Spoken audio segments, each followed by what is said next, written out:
Hello and welcome to Desert Island Films, the show in which I invite one lucky YouTuber onto my side of the island and we talk about films. So you've got 8 films to pick from and 2 that you haven't seen and you really should have done by now. This week, my guest is a fantastic YouTuber, big into his games, big into his films, and that is GrussNewton. Gruss, how are you? Hello, good evening, Steve. Thanks for having me on your side of the island. And you're very welcome to be on my side of the island. Gruss, tell me a little bit about your channel. Okay, Steve. Well, my channel name is GrussNewton. Real name is RussNewton. And yeah, I've got a bit of a retro gaming channel. Mix it up every now and again with videos featuring a certain small dog. But I mainly focus on the retro side. Yet to get a current generation console. Far too much retro to play in my mind. But I'm big into my hardware, probably more so than my games. Occasionally do the pickup video, like a few repair videos. And my biggest export at the minute is hashtag GRS. That's hashtag GRS. Gruss's Retro Streams. Little plug there for you.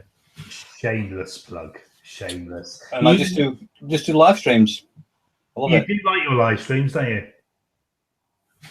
Yeah, I think they're just an easy way of interacting with the YouTube community, getting some content out on my channel, playing some games, and yeah, just getting everyone together and having fun. See, before I didn't really get that, if I'm totally honest. I mean, we've spoken about this before. Yeah. With the live stream, I found when I was doing live streams, I found I couldn't communicate with people because I was concentrating on the game. Maybe that's a man thing, and just like I can't multitask. But when I started doing the Uncharted walkthroughs, I really quite enjoyed the interactions. So I've changed my mind. I like the old live streaming. Yeah, I mean, if people want to stop by for 5, 10, 20 minutes or whatever, they can do. I'm not telling people that they've got to watch a full hour of me playing Sonic 2, but no, I think if it's a Mega Drive game I'm playing, it's good because it's effectively putting the Mega Drive online in 2016, and people can stop by and have a chat. And most of the time, they don't even talk to me; they just talk amongst themselves, which is, it's all good. It's all good for me. It kind of takes the heat off of you a little bit, doesn't it? Yeah. Stops me pausing the game every 5 minutes to read comments. Yeah. But I know what you mean. It's certainly an art form.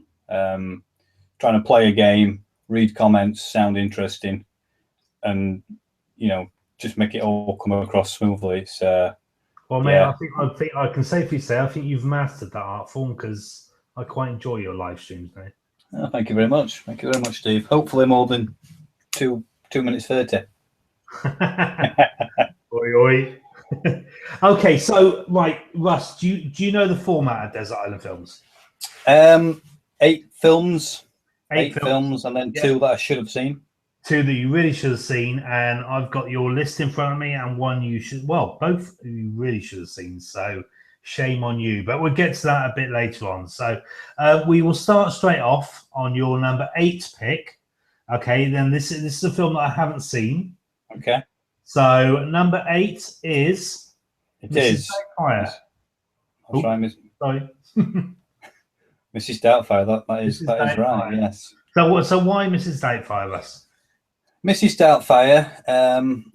Most of these films are nostalgia based. So it's films that I've seen back in the day. Films that I've seen at the cinema the first time round.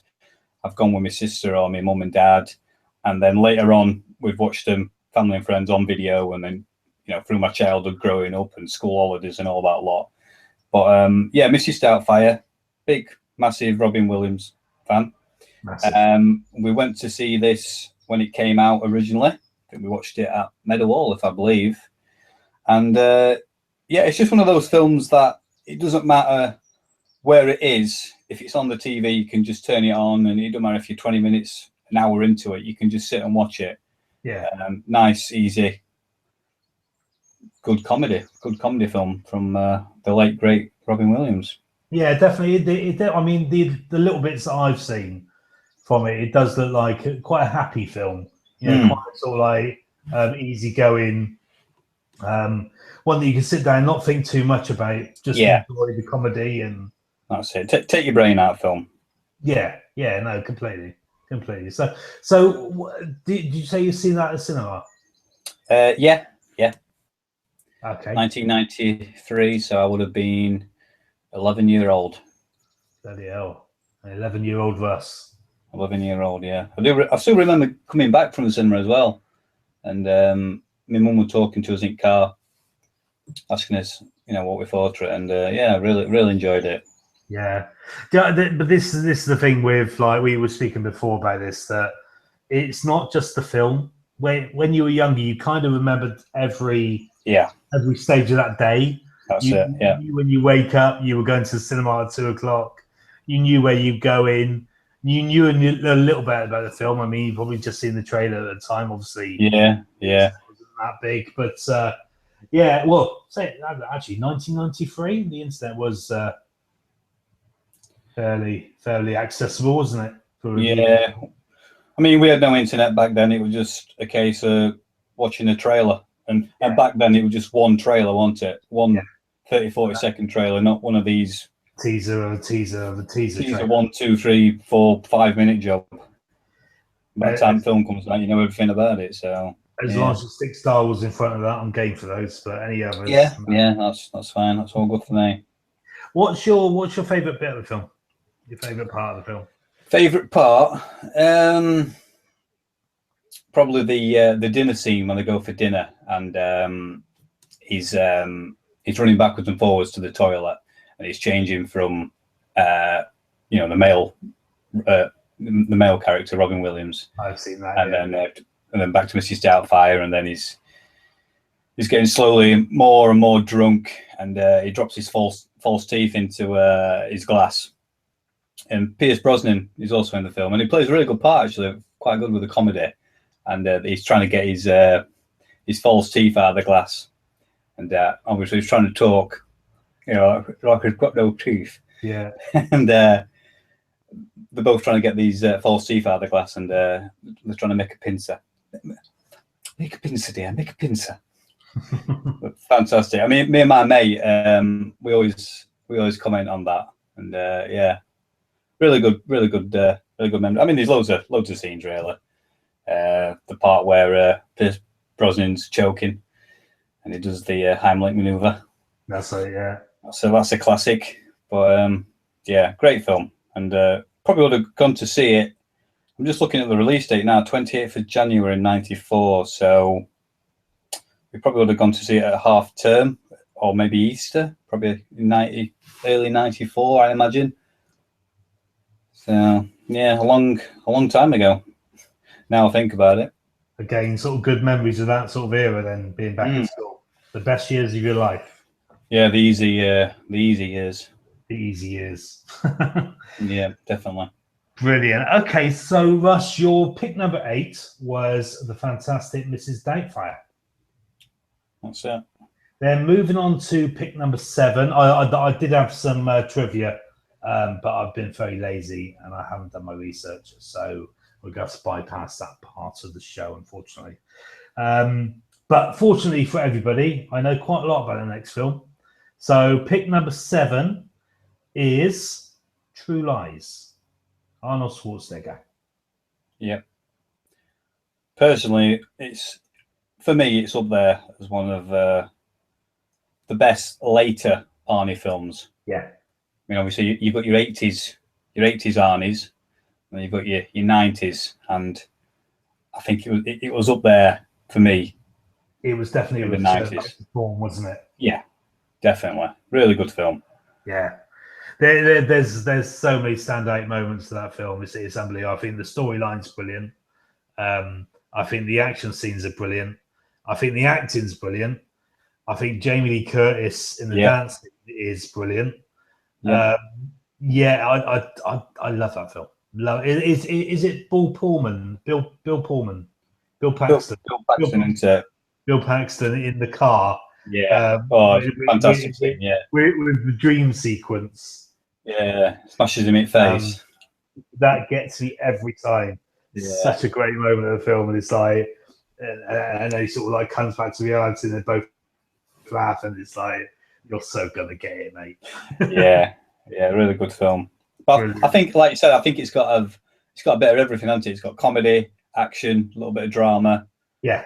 And it's just all rolled into one. And it's one of those, take your brain out and you can just sit down and relax and watch it. So yeah, really good film.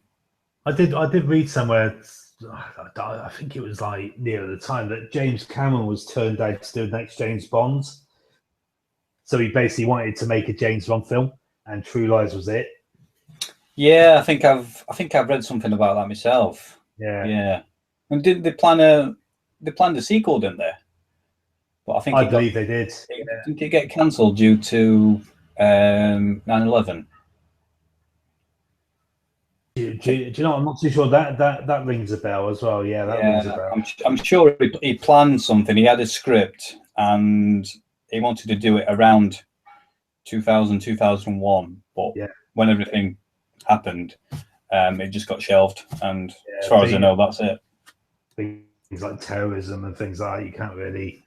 No. Make a film about, when all that's going on. So it's just, and that really would have been a standout film, I reckon, as well. So yeah, I think it makes it better though. Like you say, it's a standout film. It's on its own. It's original. Yeah, it's classic Arnie, or classic 90s Arnie. Just as a side note, what's your favourite Arnie film? Favourite Arnie film? Without giving away too much. That's a tough question. Should we say second favourite Arnie film? Probably Predator. Such a great film, isn't it? Yeah, Predator, I would say. See, that's going back to Arnie's roots, isn't it? Where he's like, the muscle-bound, hardcore action man. Whereas True Lies is more sort of like the sophisticated, he can handle himself. But, yeah, definitely. It's so good. So such a great film. So, right, your number 7 pick is True Lies, Arnold Schwarzenegger. Careful.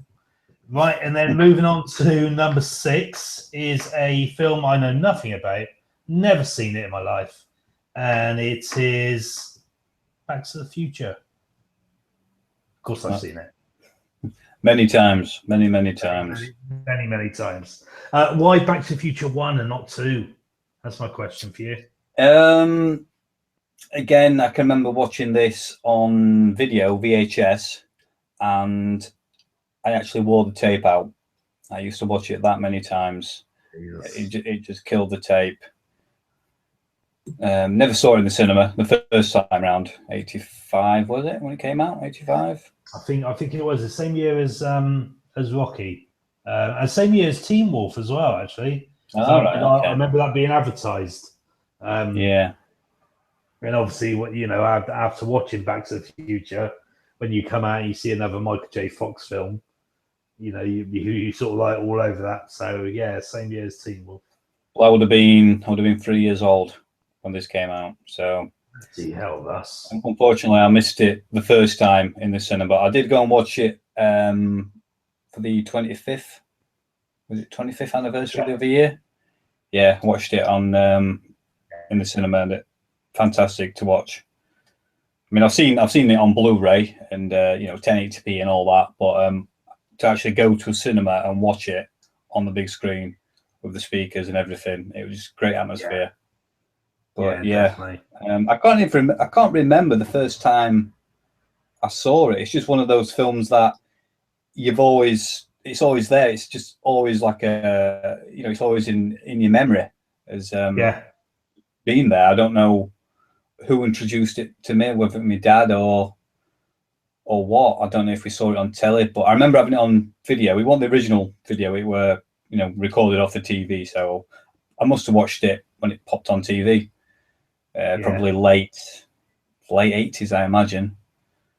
But yeah, it's quite strange now. I mean, I've done desert island films now for about 15 episodes, and I can't remember who it was. I think it was Shamiji Jamie, the lady cosplayer. She had never seen Ghostbusters, and I was like, well, how the hell have you never seen Ghostbusters? And then she turns around and Russ, 2 seconds, mate. I think there's somebody at the door. Bad form.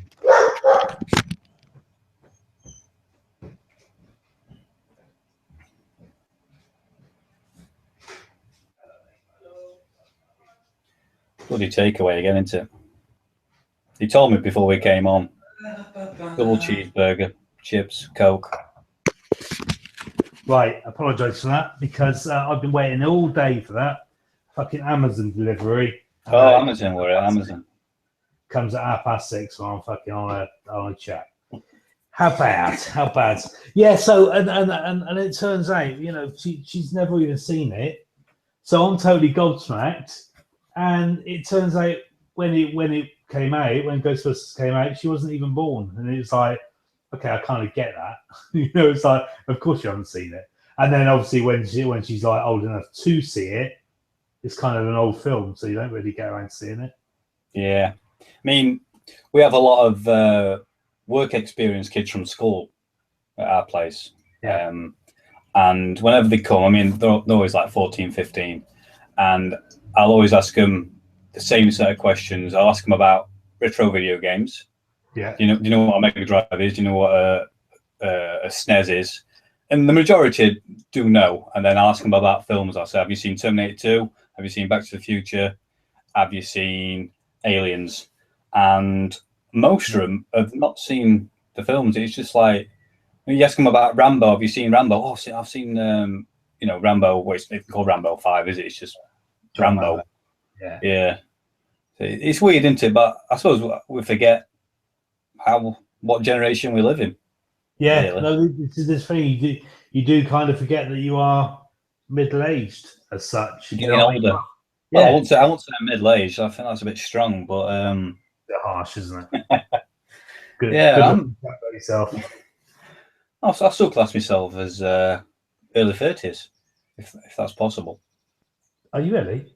Yeah. How old are you? 33. Okay. 33. Yeah. You are early 30s. Oh, that's all right then. 34 in about, I don't know, 2 months. That's when it all starts going to shit, mate. Yeah, but I don't want to concentrate on that. I'm just 33. That's a good number for me. I was a fit lad at 33. I had all my hair, and 34 came. No, don't say that. What a shame, eh? It's all downhill, is it? Get a 34, it's all downhill. No, you're right. You got a few more years left. Right, you're welcome. So pick number 6 is the fantastic Back to the Future.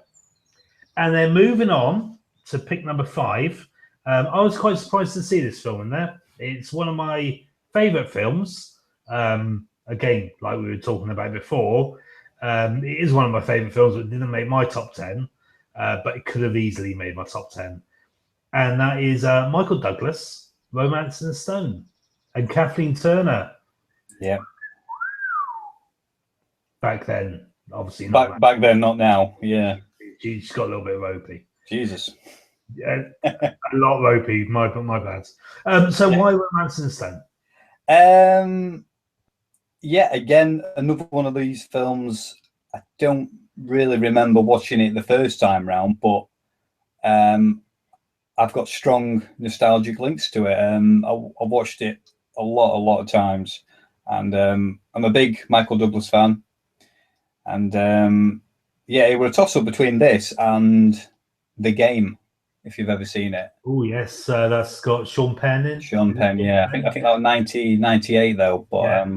Very clever film as well. Yeah, very good film. Very smart, I think that film is. Yeah, I've gone with the 80s one, Romance in the Stone. I think it's just the whole setting, you know, Colombia, the jungle, and I think he plays a really good part, and probably because I like Indiana Jones as well, so maybe that's where it's come from. Yeah, definitely the Indiana Jones feel. Yeah. So, Yeah, okay, brilliant. I could totally roll with Romancing Stone. I think that's definitely the better of the two. I think Jewel of the Nile Yeah, went a little bit silly, down the silly route. I liked Romancing Stone because it was one of those kind of adult, children-y humour type films, if that makes sense. yeah, yeah, and yeah, just the whole Colombia drug scene. Yeah, As a kid, I love that. naturally, it sets you up for your adult life. Yeah. I think some of these films you watch as a kid, you don't realise what goes off in the background, and then it's only when you get older and you watch them again, and you're like, oh, Jesus Christ, is that what's going off? But no, I do like Michael Douglas. Enjoy Jim will Savile? What's that? Did I really enjoy Jim will Fix It? Probably a little bit before my time, if I'm honest. But no, really, I do remember watching it. But I was a big fan of Ross Cartoon Club. Brilliant show. Yeah, it was. It was. Yeah. Shame it went to shit. It went to shit. Yeah, it went a bit Pete Tong, didn't it? Certainly did. Anyway, moving on from that subject. Moving quickly on, which I brought up. Sorry, my bad. Favorite part of Romancing Stone? Favorite part? Probably the mudslide. Classic. Yeah. Yeah. I mean, it's a classic, common scene, but I don't know if they cut it all together to make it longer than it was, but it just seemed to go on forever. Yeah. Yeah. And I watched Predator behind the scenes the other day on YouTube, and one of the scenes where Arnie slides down the mud bank, and it actually showed you how they did it, and you're like on a little skateboard with wheels. And they made this track. Have you seen it? No, don't. Yeah, it was just all set up on wires, and he just rolled down this world's smallest bank, and then they just edited it all together, and it just looked fantastic. Behind the scenes things ruins films. It does, yeah. I try and keep away from it. I do try and keep, especially the older stuff, because they didn't have CGI and all that, so you kind of, when you see if it's like animatronics or puppets or whatever they're using, when you watch it the second time, you're like, oh, that's how they do it. Yeah. Well, I guess it beats rolling down on a green screen, doesn't it? Yeah. I think modern films today, they just rely too much on CGI, which I will probably touch on in my number one pick, actually. Oh, okay. Interesting. What is it? Is there CGI in that? There is in the new one. Okay. Quite a lot of CGI. Yeah. Romancing Stone, my favourite two bits are right at the beginning and right at the end. I love the bit when she's telling the story and he turns up, and it's obviously Michael Douglas, but they don't know that. He's basically a fictional character in the book. And right at the end when he turns up on the sailboat. I love soundtracks, and I think the beginning tune is awesome, and I think the end tune is also awesome. So my two favorite bits of that film, and obviously everything that goes on between. So have you seen what's it called now? War of the Roses?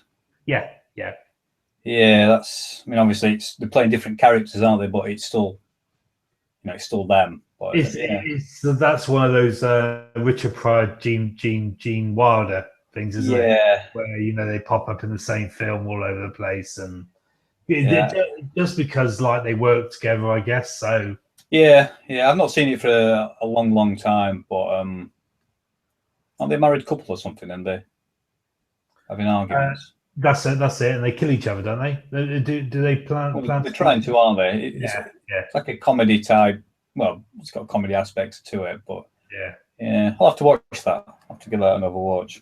No, decent film. I think I've only ever seen that once. Obviously, years, but brilliant. So, right, so your number 5 pick is Romancing Stone.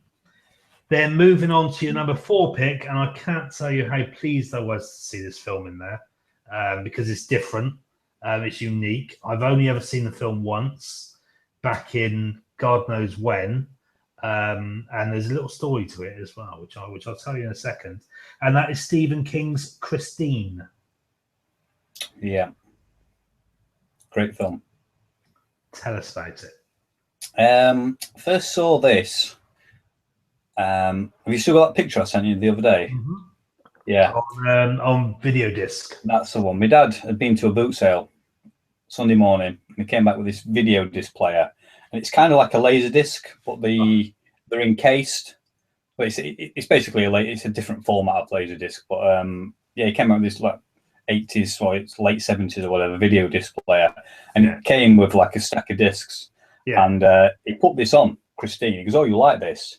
Because I've seen Jewel. Is it Jewel as well? The Devil Car. That's the that's the one where it was cut. It was cut because at one point Stephen King wanted it to be a man, and I think the studios turned around and said no, we want it to be a supernatural type film. So the man was never seen in that. Yeah, that's what a film that is! Great film. What an absolute! If anybody's into Stephen King films, I think that's probably one of his best. Yeah, one of his best without a doubt, because it doesn't go off on a tangent and end like some giant monster fucking eating the whole world. Just brilliant from start to finish. I mean, there's been a few out there since that take that format. Yeah, I suppose like Jeepers Creepers, that started off okay, and then when you found out like a flying demon type thing, it's like, oh, yeah, is that what it is? Yeah, it kind of loses it a little bit. Yeah, it loses your interest. Yeah, but yeah, he came back with this video disc player, and Christine was one of the films, and it must have been probably mid-90s. This, so I would have been about 13, 14-year-old when I first saw this, and he put this film on, and we watched it. I can remember sitting down, we watched it all the way through, and then I've since got it on DVD.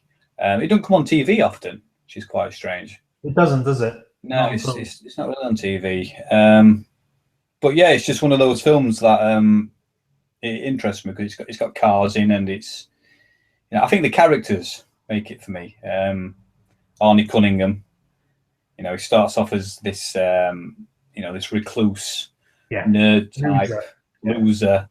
Gets bullied at school, you know, and he's got his cool mate who plays football, and they go and buy the car, and his character, you can just see his character evolving through the film, and it is a great film. If people haven't watched it, I do urge them to go and grab. I mean, you can pick it up on DVD for probably 50p or whatever. Yeah, can't do so. Definitely worth it. Do you remember what other films that your dad brought home on those discs? I can't know, actually. No, there could have been some dodgy ones, but I think he quickly moved them to a different cupboard. We had a handful of films when I was younger. We had Salem's Lot on a Scotch recorded thing where it was the whole movie. It was like 3.5 hours long. Yeah, which was like the mini series, and they like cut it down to the show. We had Police Academy. That was on a Scotch tape as well. Yeah, we had Alien, which was wicked. We had Tarka and the Otter, which was a sappy film, but it was quite good back then. Monty Python and the Holy Grail. Yeah. And oh my god, Emmanuel 2, I think it was. And for ages I never saw Emmanuel because it was always locked away. But I think one sort of like day I was going off school, I did have a little private viewing in Emmanuel. So there you go. So Christine, what's your favorite part in Christine? You sent me a link the other day. Where the car's rebuilding itself, it's basically been smashed up. That's probably the best. Well, one of the favourite scenes. Show me. Yeah. That's brilliant. That's like a Transformer moment, but not too. But it even looks. I mean, I watched it again after I sent you the link. Looks good. And I watched it and I thought, you know what? It's good how they've done it. I mean, they've obviously reversed it. Yeah. But it does look really good. Yeah. Still. Yeah, definitely. And the creepy guy at the start from Home Alone. Oh yes, yeah. With the bite off, his brother dies, doesn't he? Yeah, that's it. Brother gets killed on the is it production line? Oh no, that's right at the start. To the guy who's mangled up, doesn't he? Yeah, that's it. And he's always he comes out with that great line, and I think Arnie's talking to him, and he's do you want me to try and recreate the great quote from the creepy Home Alone guy? If you can. Right, I'll try and get into character. You might need to do a bit of editing. Okay. Can't beat the smell of a new car, except maybe for pussy. Okay, let's cut that out and move swiftly on. That quote, it always sticks in my head. It always does. Yeah, that's brilliant. Well, because of the pussy bit. Yeah. Nice. Yeah, I do say it quite often as well because I work within the motor trade. So yeah, it's always a good line to say whenever you're working on a brand new car. Not to the customers. No, not to the customers. No. Normally to my manager who's sat beside of me and just looks at me going out. Brilliant. Have you ever had the chance to work on a Christine car? I've not. No. Okay. Although saying that, my a good friend of mine, he's into classic American cars. Right. And he's got I'm going to forget now. What's he got? It's green. It's massive. Yeah, my mind's gone blank. It looks like Christine, but it's not. I forgot. Chevrolet? No. We'll come back to it. We'll come back to that. Yeah, we'll come back to that. Cool. So number 4 pick is the fantastic Christine. Moving on, we're coming a bit more mainstream now. Your top 3 are definitely featured in Desert Island Films before. Yeah. Number 3 is the brilliant Aliens. Aliens with an S on the end. Aliens with an S. That's right. Aliens with an S. Isn't that funny? Because technically, Alien is the better film. And I've only become appreciated of that in the later years. But Aliens in the 80s, when action was action was the film. Action was the thing, wasn't it? Action was what everybody went to cinema for, what everybody wanted to see on the film. Aliens is just brilliant, isn't it? It's one of these films where, personally, I don't think it's aged. I mean, what, we're at 86? Not at all. Yeah. I think it still stands up, against today's films, today's big blockbusters. I think it really does. Really, really good film. The way I always remember it, Alien, you've got the one Alien. Aliens, you've got a fucking hundreds of thousands of aliens. Yeah. Alien 3, you're back to 1. Yeah. You're back to 1 on the old prison planet. Yeah. And then Alien Resurrection, which I didn't actually mind. Do you know what I really enjoyed? I really enjoyed Alien Resurrection. I really enjoyed Alien Resurrection. Yeah, and Alien 3 as well. Again, going back when I first saw Alien 3, and it got slated. It got slated for all the wrong reasons. It got slated because Aliens was so fantastic. Yeah. And then Alien 3 comes out, and it's more storyline. I think, though, it's a tough one to follow up into after Aliens. I mean, I can see what they were doing. They didn't want to redo Aliens. Yeah. Because then people just go, well, it's just the same as Aliens. Yeah. So they tried to go with a different direction. And I think you've just got to appreciate, for what it is. And for me, I've not seen Alien 3 in a long time. A long time. You know what? It's a bloody brilliant film. I watched it 3 months ago now. Yeah. It's really, really good. It's it's solid. Should we say? It's a and again, if you can watch the films, because like you said, they don't age. All full films don't age really. If Yeah. you can watch them in order and think that's just one whole story, it's pretty good. Do you know what I mean? With like It is. It's a very good story. the kind of slow beginning, the slow act for Act One. Then you've got Act Two, which is the all guns blazing action part, and then you've got Three, which is back to sort of like reality as such, where that really could happen. Yeah. You got a sort of enjoyment in the middle, and then you're back to the storyline. So, no, I really enjoyed it. Really enjoyed Three. So, favorite part of Aliens, or is it just the whole film? The whole film. Yeah. The whole film. The part that gets me, and there's not many films that get me, and what I mean by that is a little bit emotional, is the part where right at the end and the countdown starts and she goes back, she wants to go back for new, and she gets in that lift, that elevator, and she's got duct tape, and she's got flamethrowers, and she's duct taping them together. Oh, it gets me every time, because you just know it's she's going back. Shit is gonna happen. Shit is gonna happen. Yeah. And then she finds her in the alien queen nest. And then she says, "Get away from her, you bitch." Oh, so sexy. So number 3 is the Fantastic Aliens. Moving on to number 2, which is another absolute classic. Another Arnold Schwarzenegger film. Yep. And that is Terminator 2. Terminator 2, that's right. Dun, dun, dun, dun, dun. Ooh, you've got That's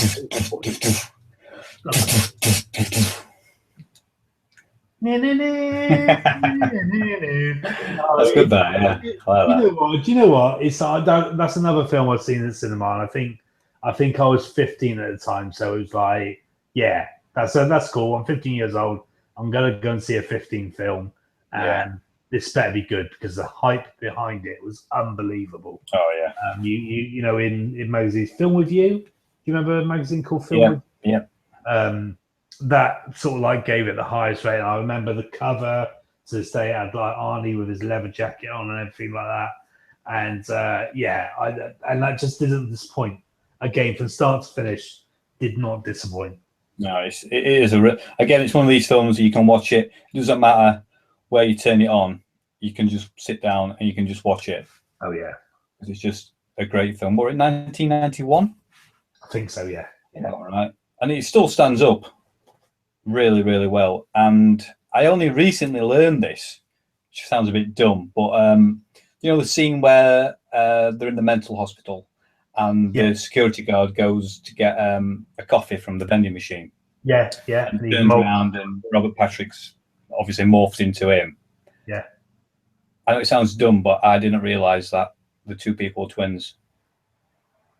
I thought it were some special effect where they've mirrored the image, but they were twins, aren't they? That was so well done. And I'll tell you why I knew that is because in Film Review they had a segment of the two twins like reviewing or talking about that role. Right. And it was like, because like the special effects were so good, there was like a little segment of like two twins next to each other, but they're wearing different clothes, and it's like, fucking hell, the special effects in this is really and it's like, no, they're both twins, and we got into the film and so on. But I always thought at the time, up to about 10 years ago, or whatever, I thought it were special effects, CGI or whatever, but I didn't realise they were twins. Yeah, but obviously it worked, didn't it? It worked fantastic. Yeah, and again, it's a film that still stands up today, and it shows other films how they should be made. And definitely. Sadly, they don't make them like that anymore. No, well, they pulled a bit of a turkey with Free, didn't they? I actually can watch that one and not enjoy it, but I can watch it. It just feels like a TV movie. straight to TV. Absolutely. Yeah, completely. It just feels wrong. Yeah. I don't know. I remember going to the cinema to see it. We're at 2003, 2004, something like that. And I remember going to the cinema and I was so disappointed. So disappointed. I mean, I can remember watching Terminator 2 on video for probably my 12th birthday or something.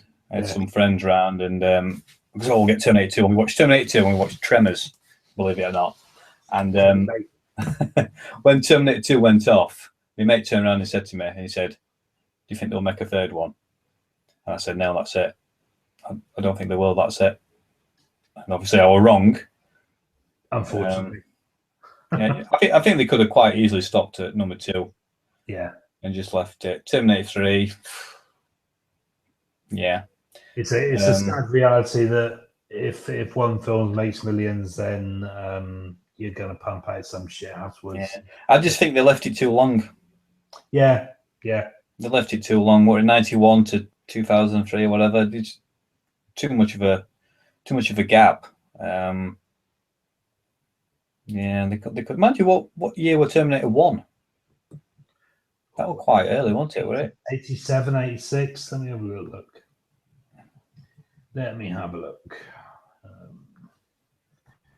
I thought it like 84, 85. It was very early because I remember having 84. 84, yeah, I thought it was. So 84 to 91, and then 91 to 2003, 2004. Yeah. But yeah, Terminator 3, and then we had Christian Bale with Salvation. I enjoyed that. I liked the film, but it just didn't feel like a Terminator film. It just felt like a good action film. Yeah. Probably because Arnie wasn't in it. Yeah. Apart from that CGI. Did they have a CGI on it? And I'm sure they did. Yeah, that was. Yeah, they did, didn't they? Yeah, a bit weird that. Yeah. A bit weird. And then the new one, Terminator Genesis, which I actually quite enjoyed. I don't mind it. Yeah, I've only seen it the once, but quite enjoyed it. I actually loved it up until when Arnie turns up, and then Arnie's behind him. That bit for me is like, oh fucking yes, come on, and then it just all goes shit. It all goes to shit. But like you said, it's not a horrendous film. No. I after Terminator 3 and Salvation, I had no hopes for it. I thought, I didn't read any reviews. I don't. If I'm going to cinema to watch a film, I don't read anything about it.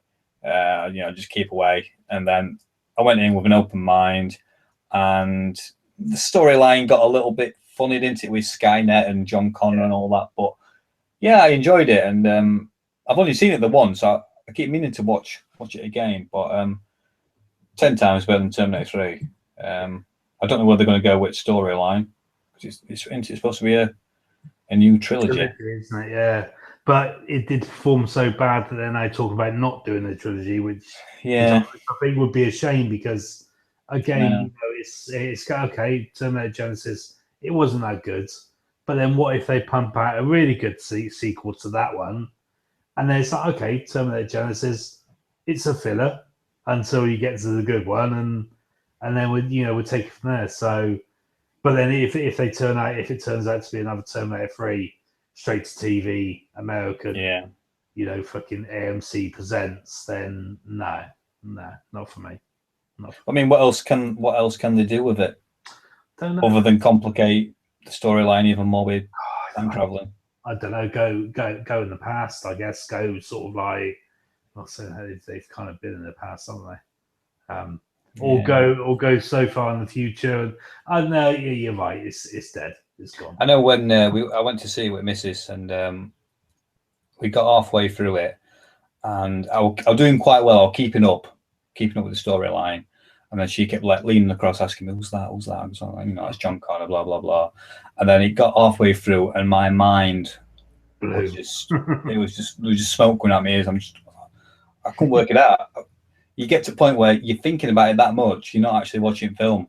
Yeah. I thought, what, just watch the film, and then when you get home, IMDb, that normally clears it up for me. See what people are saying about it. Yeah. Yeah, read the plot. Well, this is another site you saying about the twins. Yeah. This was a blonde moment of mine when I watched The Phantom Menace. I didn't know who Palpatine was, and it was like it was that guy. Who was Uh, what? Palpatine, fuck, what's his name? Chancellor. Ian fucking what's yeah. Oh, I've not seen Phantom Menace for The, ages. the chancellor guy, the emperor, basically. The guy that turns into the emperor. He's the doctor into the mental hospital. Is he? No, We're talking about Phantom Menace. No, Star Wars. no. I mean, doctor out of Terminator 2 in the mental hospital. He is indeed. That's Yes. exactly why. Yeah, exactly why I mentioned it. Yeah. Yeah. No, I didn't realise who he was in Phantom Menace. Yeah, I did. Well, It took me like, now I think about it, I mean, I've not seen Phantom Menace for ages, but I don't. but he's in the third one, isn't he, as well? Yeah. Yeah. Good actor. I enjoyed him, but yeah. Yes. Yeah. And So- did you know? Sorry, go on. Go on, mate. Sorry, go on. I was just about to give you a bit of a trivia fact. Ooh, go on. Trivia's good. Bill Paxton, Yeah. who's been in Aliens, The Terminator, Yeah. and he was in. My mind's gone blank now. Predator 2. Predator, yeah, Predator 2, yeah. Yeah. Yeah. But I don't know why he wanted Genesis. That other chap in. Wasn't he? Probably didn't want it. Didn't want money. There's I posted something on my Facebook the other day about he's the only one to ever been killed by a Terminator, a Predator, Yeah. and an alien. Yeah. It's not true. Hans Larsson or whatever, Bishop. Yeah. He was killed by Predator and Aliens versus Alien versus Predator, yeah. He was killed by an alien in obviously Aliens, and he was killed by Terminator in Terminator 1. He was one of the coppers in the. It was, wasn't he? Or a copy, yeah. Yeah, so that bit of trivia that I really held on to. Yeah, you forget about him, don't you, old Bishop? Yeah, Bishop, the old milkman at the end. Yeah. Right. Yeah, great scene though in Aliens when she comes out with the robotic forklift truck type thing. Oh, fantastic! Yeah, I mean, it still looks good today. How did they do that? Did Don't they know, actually mate. build a real working robot? Because it's not like it's stop motion or whatever. I mean, I think they just used a lot of close-ups, didn't they? And it looks good. You saying that there's quite a few sort of like wide angle lens as well, isn't there? So, Yeah. Um, Tricks of the trade. maybe they built it. Maybe they built it as it is, but Maybe somebody's got it in the garage somewhere. I don't know. can you imagine? Could be in B&Q. Come and have a look what I've got in the garage. Yeah. Get away from me, you bitch. Get away from me, you YouTuber. Quality. So pick number 2, fantastic Terminator 2. Yep. Moving on to your number 1 pick. Now this is another film, and like we were saying about CGI earlier, this really revolutionized CGI. It is Jurassic Park.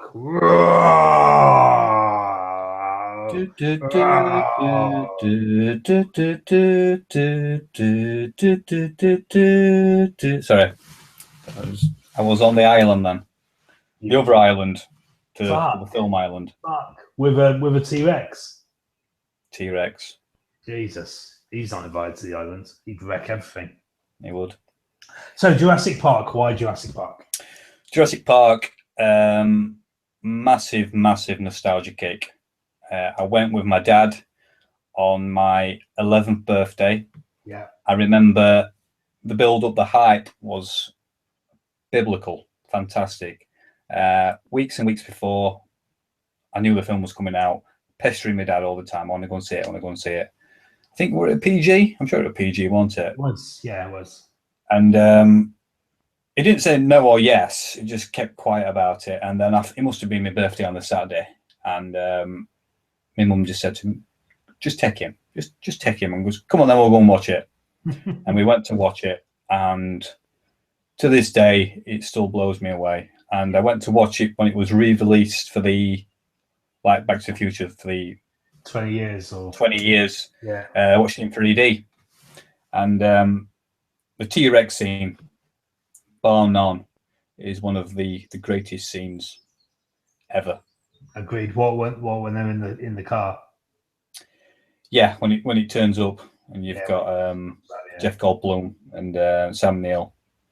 It's just, I mean, I've watched how they did it and, behind the scenes and all that. But when you watch it, it's real. It's real, isn't it? It's real. It's real. And whenever you watch, other dinosaur films or Walking with Dinosaurs, you expect the T-Rex to look and sound like the one in Jurassic Park. So I think a lot of people, because people have grown up with it. Yeah, of course. No, that really was groundbreaking. I mean, what they did there. Again, you saying that obviously CGI has moved on tenfold now, but it still holds up. It's still solid. It's still really good. Yeah, I mean, CGI has come on a long, long way. But when I went to watch Jurassic World, I enjoyed the film. I liked it. But the end scene with the when she goes and opens the door to the compound, the paddock, and the T-Rex comes out, and then she runs with high heels on, which was a little bit ridiculous. Yeah. But we can forgive her. Yeah, because she's hot. Yeah, but CGI. Why did they have a CGI T-Rex? I don't. There's no point, is there? I mean, obviously there is a point, but it's just it just adds to everything when it's real and you can touch it and you can see it. It's like that's what they did so well in The Force Awakens, where it's like quite clearly like a lot practical effects, but there's so much practical effects. Yeah. I think the only practical effects they used in Jurassic World was when he had the raptors, the heads sticking through. He had them like in those stocks, and they put the little looks a bit GoPro. Shit. Yeah, it did look a little bit crap, but at least it looked. For me, it looked more real than using CGI. But yeah, I mean that's Jurassic World.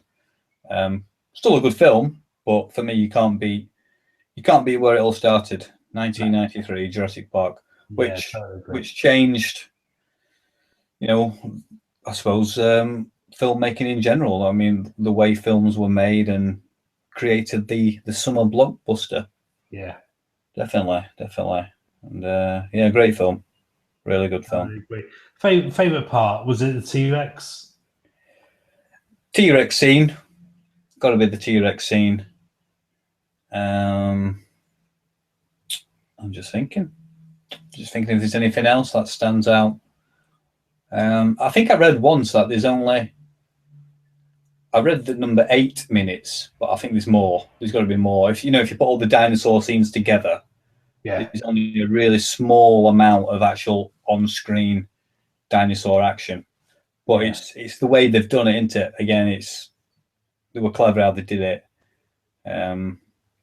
It's like you said about the T-Rex, you don't actually see him until the big reveal. No, and that big reveal, you fucking know. Oh yeah, that it's special. You know that something's happened. Something's happening right from the moment the little ripples in the water pop up. It's like that is just filmmaking at its best. Things like that. And again, I was lucky enough to sit in the cinema and. With films like that, it's like that is what the cinema's there for. Yeah, I mean, when we went to watch it, when it was re-released for the 3D 20th anniversary, that's the scene I was looking forward to the most. Just listening to the T-Rex roar, and it still sounds and looks really good today. Yeah, no, it does. Does. Brilliant. Okay, so that's your 8 films. So we've gone Mrs. Doubtfire, True Lies, Back to the Future, Romance in the Stone, Christine, Aliens, Terminator 2, Jurassic Park. 8 fantastic films. However, you can bring 2 more films. And these 2 films you haven't seen before, but you know you really should. Okay, so I've got you listed in front of us. Number 2, or first 2, Yeah. 2 is Good Morning Vietnam. Hey, that was quite good, wasn't it? Not bad. Not too bad, that. How can you not seen Good Morning Vietnam? Robin Williams. I know. I don't know. I've seen bits. But I've never actually sat down and watched the whole film. I've either seen probably the end or the start. I've never seen the in-between bit. Right. But yeah, a film that I really should have watched. And I've been tempted to watch it, but I've been putting it off. Yeah. Purely for this, for the list. Okay. Okay, so you go right down and watch it. Oh yeah, I'm definitely going to watch it. Yeah, definitely going to watch it. It is so good. I will say it's one of Robin Williams. Apart from, for me, Dead Poets Society is one of his finest films. That, hands down, the acting ability of that man is second to none. I've never seen that as well. Oh my fucking! Never seen that, and I've only recently just watched Good Will Hunting. I haven't seen that. No, we are crap, aren't we? What about 1 Hour Photo? It's such a great film. Good film. Very, very freaky, but this is the thing, isn't it? That's completely different. Oh yeah, Robin Williams that you imagine. I'm saying Good Morning Vietnam is one of his finest acting moments. Yeah. 1 Hour Photo is one of his weirdest, unique, diverse acting moments of his career. I mean, that really kind of that sets him apart. Was he in a film with Al Pacino, and it was based basically when it's daylight and night, and it's sort of like nighttime in the day, and Al Pacino's really struggling with his sleeping. Can't remember what that film was, so I'm sure I'm going to do a search. When we were on holiday a few years ago, and they have like these English foreign channels. They had like a movie channel on, and every night they had this, just a random film. And the film I watched with Robin Williams was, I think it was called The Final Cut, and it's like a sci-fi type. Not seen that. A bit like a TV type movie, right? And there was another one as well, Broken Flowers. That's another weird, not very well known Robin Williams. I think I've seen that a long time. Can't remember nothing about that at all. Nothing about it at all. But that film I was thinking about was called Insomnia. So yeah, I have heard of it. So that's another one where he plays a bit of a twisted, freaky kind of guy, but really good film. Al Pacino, fantastic actor anyway, but Robin Williams stands out as well. So I think it's Christopher Nolan film. Actually, I don't think it's right in front of me. So there's got Hilary Swank in it as well. 2 Los Angeles homicide detectives are dispatched to a northern town where the sun doesn't set to investigate a mythological murder of a local team. Not a team. That'd be silly if it was a team. It's a teenager. So yeah, very good film. Very good film. So right, moving on. Good Morning Vietnam. You are going to rush out and watch. I am. And the last film on the list is an absolutely brilliant film. I must say, it's The Green Mile. Tom Hanks. Yeah, that's again a film I've only ever seen little bits. Yeah. I don't really know the storyline. It's some guy on death row. Yeah, absolutely. So, well, it's some guy off death row. I'm terrible for spoilers, so I won't go into it. Yeah. Long story, very, very short. He's some kind of angel, and Yeah. he's kind of framed because he's black. And Is it the chap who likes? He's got like a little pet mouse. Is that right? yeah, that's him. Yeah. Yeah. Played by a guy that died a few years ago, wasn't it? Came out to Mission Impossible, isn't it? Yeah. Is it? Yeah, that's it. No, Is it? no, Is it him? No? No, it isn't. No, it isn't. Let me get his name. Thank God. It's that movie database, mate. I love IMDb. Isn't it great? So many hours lost on that website. Yeah. Everything you could ever want to know in there. Everything, yeah. Brilliant. Michael Clark Duncan, is that him? Michael He was a big lad, wasn't he? Clark Duncan. That name's yeah, so the Green Mile, yeah, that's him. Michael Clark died. –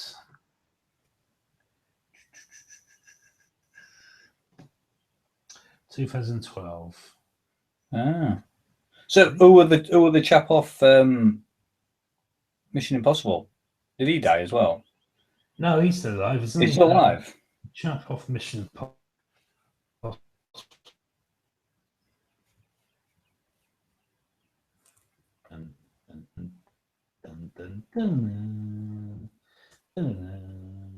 Mission Impossible game. It's not working.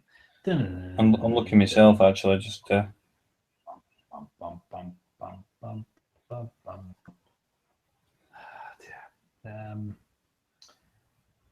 my god. Yeah, Ving Rhymes. Rhymes, yeah, Rhymes. Is he still alive? Oh yeah, says he is. I thought he were dead. I must be thinking of someone else. He does look very similar, not in some of these pictures, but in one. Yeah, or two. Yeah. I must be thinking of someone else, or probably get him off the Green Mile. Yeah. John Coffey, that's his name. Brilliant. So right, that wraps up. So the Green Mile, again, you need to go out and watch. I do. I need to watch it. Brilliant film. So that wraps up this episode of Desert Island Films. Thank you very much, Russ, for coming on. We've been trying to having me for a while, and it's been really good talking to you. So until next time, goodbye from me and Russ. Thank you very much. I said they're on cockers. I'll see you on cockers. So they're on.